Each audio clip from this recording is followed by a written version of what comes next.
কি ধরে বসে আছো কেন ওরকম করে? ধরে বসে আছি বলতে আজকে দুটো জিনিস রান্না হয়েছে। একটা জিনিস রান্না হচ্ছে আমাদের তিনজনের পছন্দ, আর একটা জিনিস রান্না হচ্ছে বাবা মায়ের পছন্দ। ঠিক আছে, জমজমাটি খাওয়া দাওয়া। তো প্রথমে কোনটা দেখাবো?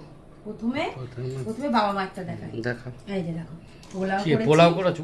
বাবা মায়ের জন্য পোলাও করেছি, একদম অল্প করে। ঠিক আছে, একদম এই দেখো ঝরে ঝরে পড়ছে, ঝরে ঝরে পড়ছে, একটু আটকে যাচ্ছে না, আটকে যা। আমার পোলাও বিরিয়ানি কিন্তু এরকম ঝরে ঝরেই পড়ে। ঠিক আছে, বলে দিলাম বিরিয়ানি। আর এই যে বিরিয়ানি, তো বাবা মা বিরিয়ানি পছন্দ করে না, আর হচ্ছে তাই ভাবলাম পোলাওটা ভীষণ ভালোবাসে, তাহলে পোলাওই করে নি। বিরিয়ানিটা কি এতেই করেছো নাকি? এর মধ্যেই করেছি আজকে। ঠিক আছে, দাঁড়াও আগে দিই তারপরে। তুমি যে হারে মাসে 2-3 বার করে বিরিয়ানি করছো, আমাকে মনে হচ্ছে একটা তামার হাড়ি কিনতে হবে। কেন? হ্যাঁ, তামার হাড়িতে বিরিয়ানি ভালো হয় জানো? সে হয়, হ্যাঁ কিনে নেবো, অসুবিধা কি আছে। বাহ, আজকে চালটা খুব সুন্দর মনে হচ্ছে। সেই চালটা যে কটা চাল ছিল আজকে করে নিয়েছি একদম।